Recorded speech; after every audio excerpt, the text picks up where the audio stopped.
Some they pumped out, and the rest of it just run off the hill, or what, I don't know really. I'll tell you the truth, that's one thing that I always wondered about.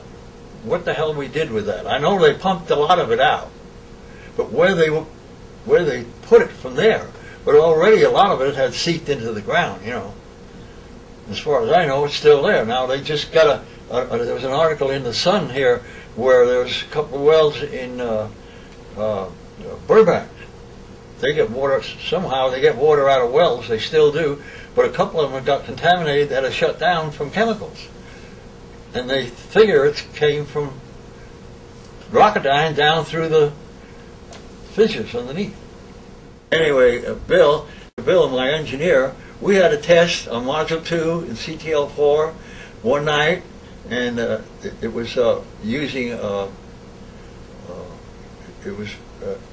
the hell was it? It wasn't an AR engine, but it was a chamber that was going to be used for the ascent engine. Anyway, we had a malfunction, and it blew right off the stand and went into that pond that used to catch all the chemicals. And ordinarily, you know, you don't go out there right away.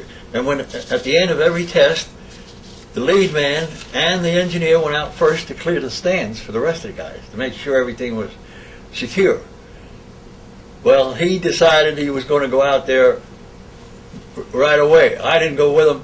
I stayed up at the control center and just stood by the door, and he went down to the pond, and he inhaled, must have got an awful big whiff of the NTO. Anyway, he ended up in a hospital, and then he got a brain hemorrhage from it. He was dead in about, I don't know, it took 2 days. Wow. Another thing was we used this boron, which sounds simple to everybody. It's, you know, you use it for cleaning and stuff like that. Anyway, we used it for fuel. We were experimenting with it. I had a man by the name of Jim Harris, and we were there again. We were running a test at night at CTL4, and I remember it well. It was in back of Module 2, and for some reason or other, I don't know why he went back there, but he went back there in back of the stand where all the tanks were, and they had a leak, and he didn't know it because the stuff is transparent, you can't see it, and it had no odor. But being at night, the leak, when it hit oxygen, it turned into a blue flame, just like alcohol. And he inhaled, anyway, he inhaled the propellant, and when he didn't show up right away, he had a headset on and didn't talk on the headset.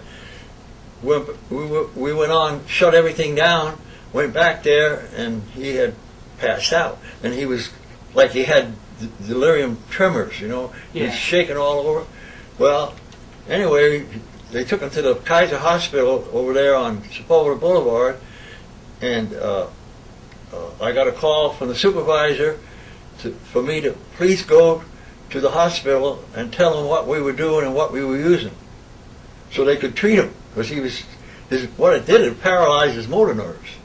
Wow. And so anyway, I did tell him. I went down there right away, and Bob Michaels, things were a lot simpler then. You could get from one place to another without going like, you know. Anyway, I lived in Chatsworth, and I got to the hospital, and his wife was there, and she was, you know, begged me to please help, you know. And so I told the doctors what it was, the chemical we were using, and they were able to treat him, and it took a week for him to get out of that. But that was just another incident. In about 2 weeks, he quieted down, and he came back to he came back to work in about 3 weeks to a month. I wasn't sure. He recovered from it, but needless to say, not very long after that, we stopped experimenting with boron. It was too hard to handle. Another one was anhydrous ammonia, which was very bad. Now, you could smell that, but it would suffocate you. I had a guy by the name of Gene Holmes. In fact, I got there's a write-up about it in here someplace. And he went down to the stands to set some pressures inside the module, and the fumes from the anhydrous ammonia, he inhaled it, and he ended up in the hospital, passed out. You suffocated from it. There has been a group put together for, I think, the last 15 years, give or take a year or two, that has been holding hearings constantly as to the contaminants, and there are different groups that are involved, environmental groups. There are doctors that are involved. There are scientists that are involved. We already know what the problem is. How long will it take to clean up? Your guess is as good as mine. I don't know, because I don't have that technical expertise, nor do I believe anybody else does at this point, because we're not sure what's up there. So one of the things that was important to me when I was very young was knowing that you had to let government know what you thought. A lot of people say, I don't vote anymore today because, well, what does one vote mean?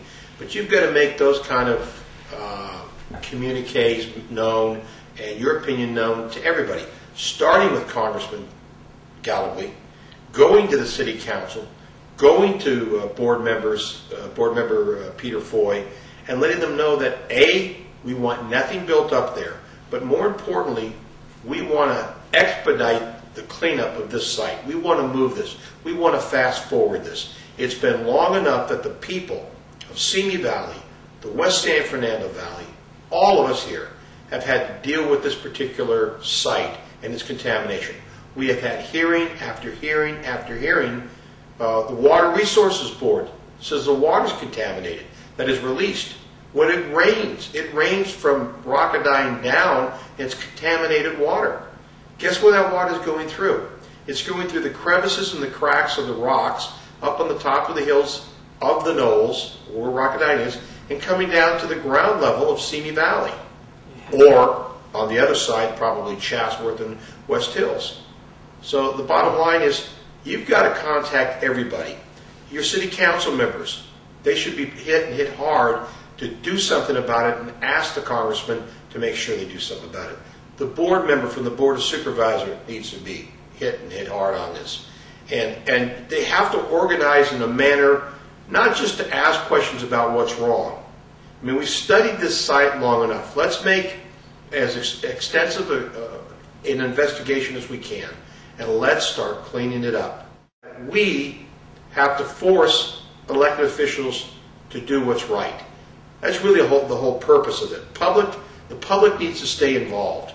Once the public falls asleep on this issue or any other issue that's important to them, you'll see that politicians, for the most part, will do nothing.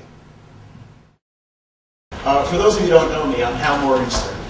And until about 4.5 years ago, I was a professor at UCLA.